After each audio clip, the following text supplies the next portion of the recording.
Clémenceau, c'est un peu le Copernic de Drummondville. Cet astronome amateur a en effet fondé le Club d'astronomie de Drummondville en 1976. Il se spécialise dans l'astronomie ancienne et il fabrique des instruments dans son atelier à partir de plans qui proviennent de bouquins centenaires. Son œuvre serait unique au Canada. Il a d'ailleurs souvent exposé au Musée national des sciences et de la technologie d'Ottawa. François Gariepi a sorti sa boussole. Il est allé le rencontrer.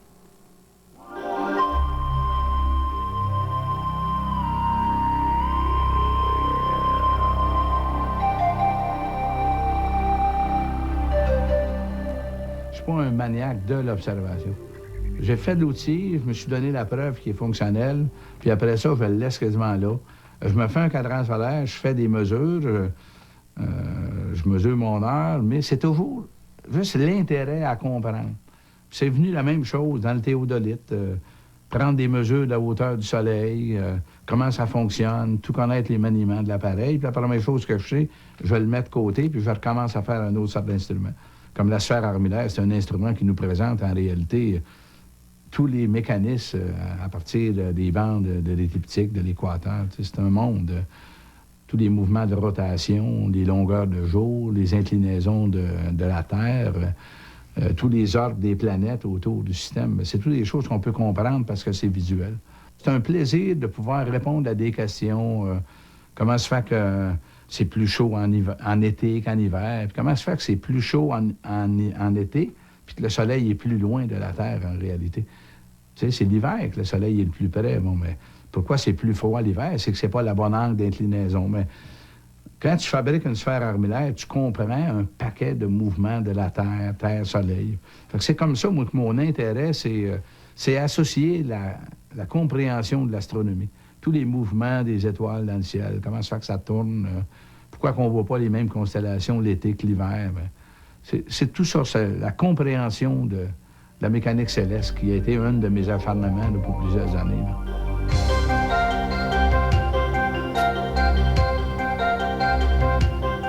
En même temps que je fabrique un instrument, exemple la réplique du petit télescope d'Isaac Newton, tout en faisant des recherches pour trouver dans les livres quelle grosseur, quelle dimension a ce télescope, quelle couleur qui était quand Newton l'a présenté. On parle d'un objet fait en 1671.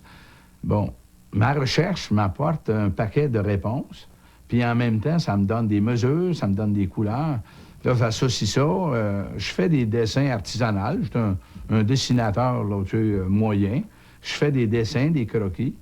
Je me sors des plans avec tous mes mesures. Puis à partir de là, bien là, je peux me permettre de dire, oui, je commence à fabriquer mon instrument parce que ma recherche qui a duré 6 mois, 1 an, elle aboutit au bout avec l'instrument. Puis après que c'est fini, bien, quand je le présente aux membres du club d'astronomie ou dans le réseau des astronomes amateurs au Québec, bien là, des questions, comment ça se fait que tu as découvert? Ben oui, mais ça fait, moi, 1 an et demi que je joue autour d'un instrument comme ça. J'étais bon au rien à l'école. Moi, faire quelque chose que j'aime pas, je suis pas bon. Où avoir plus de succès, c'est faire quelque chose quand je n'ai pas de pression, quand je n'ai pas d'obligation. Fait que quand je dis jouer, pensez, moi, à comment fabriquer une sphère armillaire. Bien, faire les plans, c'est peut-être un travail de 1 an et demi. C'est dans la balançoire, c'est en vacances, c'est en camping. Tu sais, c'est quelque chose échelonné, là. Mais c'est vraiment un jeu, c'est pas un travail, c'est pas un job, ça, là.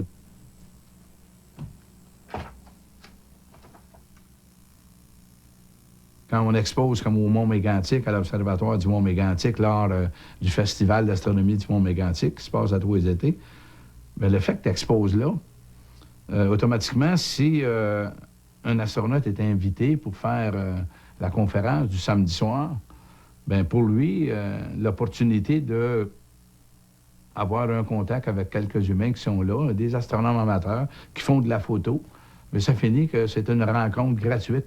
C'est le hasard qui fait qu'on a la chance de côtoyer des astronautes, des écrivains dans le monde de l'astronomie, des astronomes professionnels. C'est uniquement le hasard, ces contacts humains-là. Puis tout ça t'amène aussi la chance d'avoir une correspondance avec des personnes comme ça. Parce que souvent, ces personnes-là vont dire « J'aimerais ça que tu m'envoies une photo. Je voudrais voir ton instrument. J'aimerais ça le comprendre. J'aimerais ça avoir les plans de ton cadran solaire. » Bon, bien, il y a des astronautes qui m'ont demandé le plan de mon cadran solaire. Fait que c'est comme ça que tu établis un contact. Puis, c'est un contact amical. Moi, je trouve ça le fun, dans le fond. Ça n'ôte rien. C'est aussi bien d'avoir des chums de cette qualité-là, si on veut, de ces personnes-là, que d'avoir des amis bien moyens. Là, on ne choisit pas, mais c'est intéressant. La première présentation que j'ai faite en 1978, je m'en allais à l'Université Laval de Québec. J'étais sur le gros nerf, comme on dit en canadien-français. Je m'en allais là après que des astrophysiciens avaient carrément jeté à terre l'affaire de Jacques Lebrun, parce qu'il s'appelait le prof Lebrun, puis que c'était quelque chose. Puis ça, les astrophysiciens, ils ont été un petit peu méchants envers Jacques Lebrun. Puis moi, je m'en allais à Québec, puis je me disais, il va-tu se passer la même chose si je m'en vais parler de fabrication de cadrans solaires? Puis j'ai trouvé une passe assez... j'ai trouvé une façon. Quand je me suis présenté devant la salle, j'ai dit, messieurs, mesdames, je vais vous parler, non d'une science, je vais vous parler de quelque chose que je fais avec amour.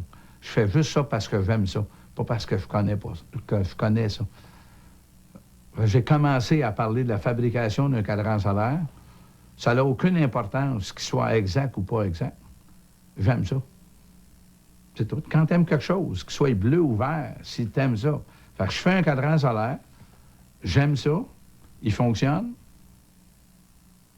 puis j'entends pas recevoir des commentaires de toutes sortes de bonhommes sous prétexte que t'as un gros cours de physique, puis de dire qu'il y a une erreur d'un 30e de seconde, là, ben ça me dérange pas. Je fais des choses parce que je fais ça par amour.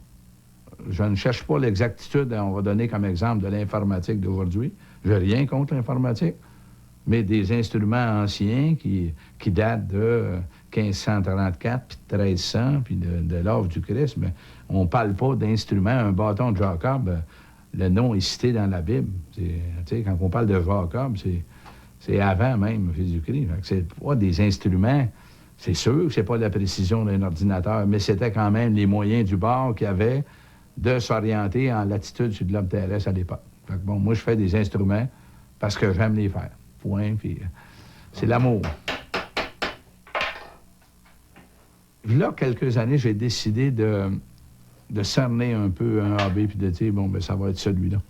Parce qu'on ne peut pas être peintre, être sculpteur, être astronome, être observateur, être photographe. Tu peux pas tout faire en même temps. À un moment donné, tu perds l'essence même de où tu t'en vas. Fait que c'est comme ça que j'ai décidé de dire, bon...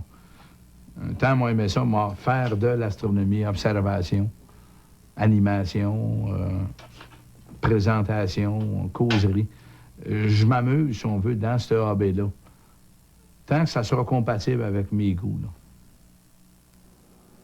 Enseignant à la retraite et chercheur en cinéma, Gilles Blin a fondé en 1969 le département de cinéma du Collège Marie-Victorin. Depuis 35 ans, il se passionne